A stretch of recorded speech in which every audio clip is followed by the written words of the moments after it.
Hi guys, welcome back to We Are Tottenham TV. We've come straight in after the watch along for the live reaction show after Tottenham Hotspur lost again at home 2-1. Our second home loss in a row, 2-1 against a team who we were 1-0 up against after not very many minutes at all, and in our last home game before that we lost 4-1 to Chelsea as well, didn't we? It's been a torrid time at home. I'm Barnaby Slater from the Spurred On podcast. Find my link in the description box and in the title. Give me a subscribe and a follow there. I'm with Ash from Southview Coys. We've watched the game together. To say it was disheartening would be an understatement. Ash, how are you feeling?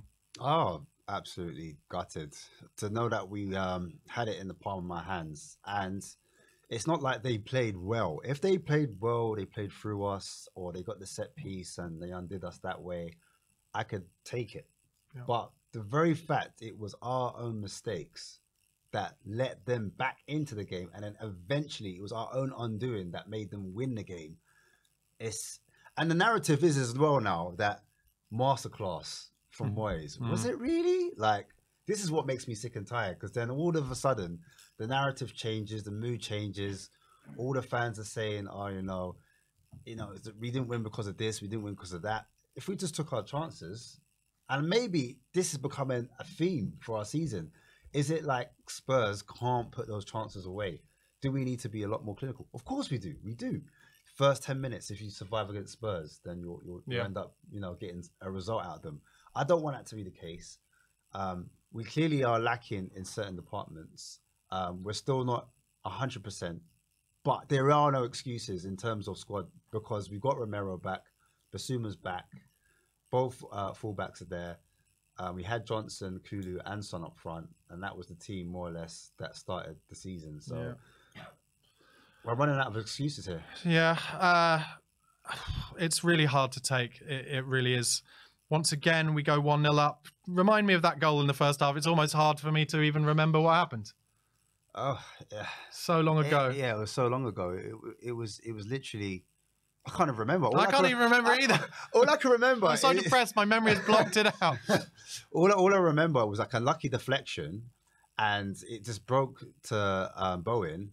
And Bowen just put the ball in the equaliser. net. Yeah, the goal was, I've just remembered. Yeah, the goal was from a corner. So we actually we never broke West Ham open and scored a goal. Basically, what happened was we scored a goal from a corner, and we never kind of got in behind. We never made Sonny a chance, and that is because David Moyes played it very tight and compact down the middle.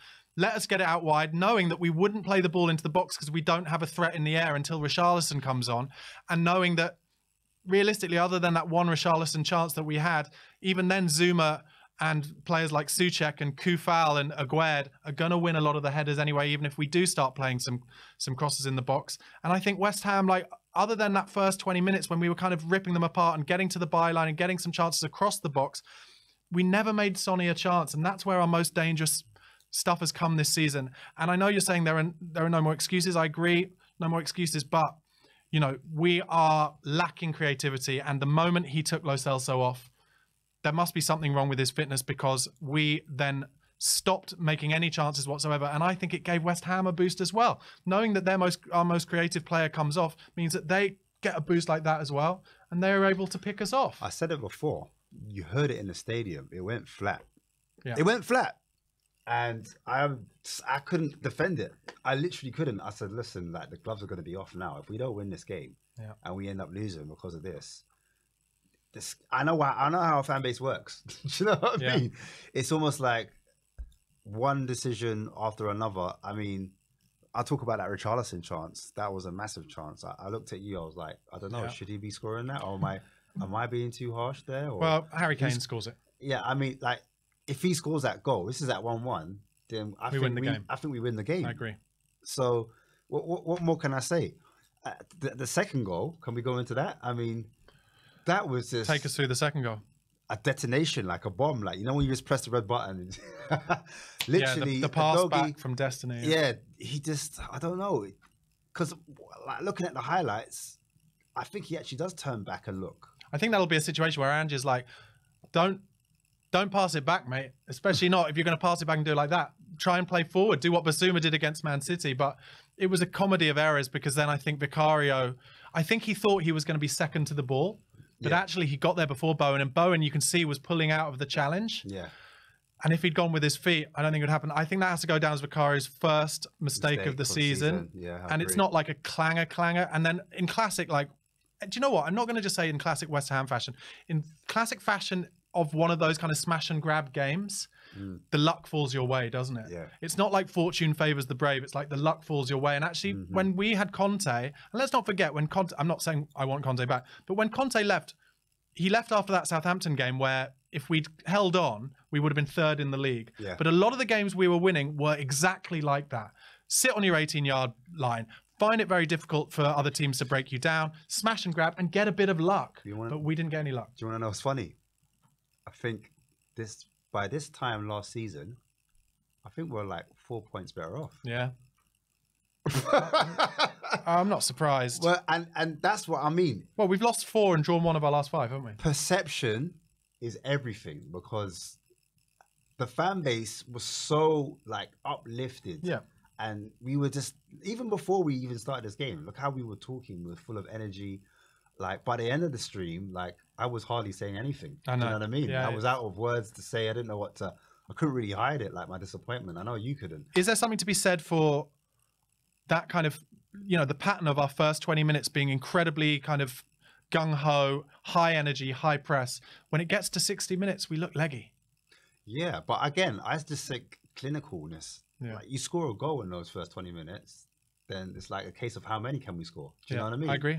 And I was We'll score 2 goals. We need to score 2 goals is what we need to do. Yeah, I thought sometimes in that final third, that final ball, and sometimes the concentration, like a simple pass was on, and we're doing loose passes. Do you know what I mean? And that's how they were getting back into the game. Because in fact, 77% possession, that is a lot of possession. Yeah, do you know what I mean? But it was all possession that West Ham were happy for us to have. Yeah, to be fair, yeah. But I think in the first half, I'm just talking about, I think we were pinning them in a lot more. It wasn't a case of like, we weren't creating chances. I think like statistically, we created something like, was it 14?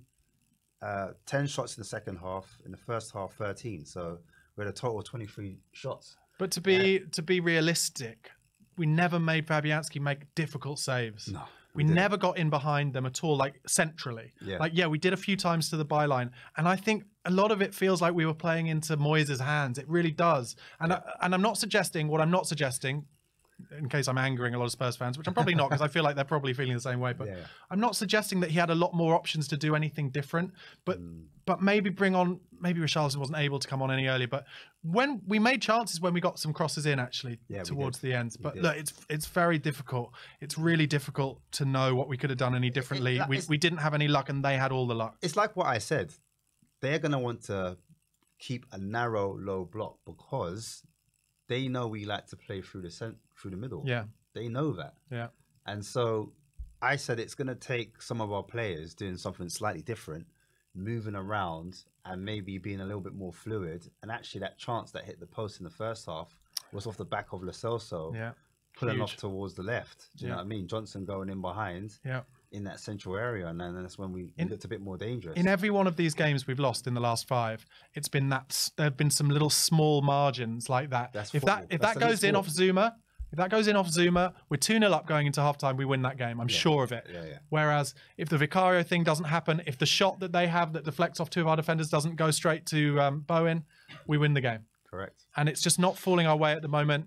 And I think we've got to be realistic. We're going to have to just try and stick in there, and we're not doing very well at it at the moment, while the rest of this year happens. I'm worried now about the Newcastle game. Obviously, they're low in confidence as well, having not done that well away from home recently, and they've got Nick Pope out. But I'm worried about that because Newcastle will set up exactly the same, I think, in a way, and they've got more dangerous players on the attack in terms of the transition than West Ham did. Positive is that we're still only 3 points off City. We're only 3 points ahead of West Ham, and we're level with points with Man United. Like, you know, we could easily, if we have another bad couple of rounds, we could easily fall into like 9th or 10th place down where Chelsea are. And that is a worry. But I will say, to try and end with a positive, it is a transitional season. We've been so unlucky with injuries. And I would say, and I said it in the first half today, I genuinely believe if those injuries hadn't happened, the momentum and the suspensions, the momentum would mean we would be there or thereabouts with Arsenal right now. Yeah, injuries do play a massive part in it. And I didn't want to make that excuse because I think a lot of I don't know, fans have been hiding behind that. I don't want to use that same rhetoric. At the end of the day, it was in our hands. We could have won. We created enough chances. Well, I felt that we had enough possession where we could have put the game out of sight. Do you know what I mean? No. I don't want to say, I want to say our injuries and this, that. If our first team was there, we would have done this. No, the team we had there, we should have beaten West Ham. Yeah. And I don't blame anyone else but ourselves. Yeah, and to be honest, they didn't cut us open either. Like, those 2 goals were both our own doing / luck. So, you know, it would also be easy. I think there will be a narrative amongst the pundits and maybe some fans as well saying Ange has to find a middle ground between this attacking philosophy and defensively. But West Ham didn't cut us open today at all. Yeah, it was nothing. Those goals were fortunate. I don't think it was anything to do with well, the only tactic you could probably get at him is probably for, you know, teams might have figured us out in terms of being narrow. Yeah, that's all. I mean, apart from that, but normally if we had the wingers, we could have maybe swapped taken Johnson and Kulu off and then put a different profile winger on, and hopefully in January we can address that. Do you know what I mean? Completely. And even like when you saw Richarlison come on, we actually tried to cross it because we've got a focal point now. We've got someone to aim at and slightly different profile to Son. Let's hope Son's not injured. Let's hope Kulu's not injured as well. Because if about that. Son or Kulu are injured, that completely changes our season. I don't care what anyone says. Like that was our strength moving forward, midfield and the front, and then Yep, Son went off towards the end, and Kulusevski was off the pitch looking injured at the end as well. Guys, thank you so much for watching our post-match reaction show. My name is Barnaby Slater from the Spurred On podcast. If you are not watching on the Spurred On podcast right now, please come and find me at Barnaby Slater _ or on Spotify or Apple Podcasts at Spurred On Podcast, or just type it into your search engine, Spurred On Podcast. And Ash is available at Southview Coys on YouTube. Also, please don't forget, We Are Tottenham TV. Press subscribe, press the bell button so you get the notifications for all their amazing daily content. And we will be back here for a live fan reaction show in about 10 minutes time, 5-10 minutes time, where you guys can call in and speak to us about that depressing second home 2-1 defeat in a row. Guys, thanks so much for watching. Come on, you Spurs.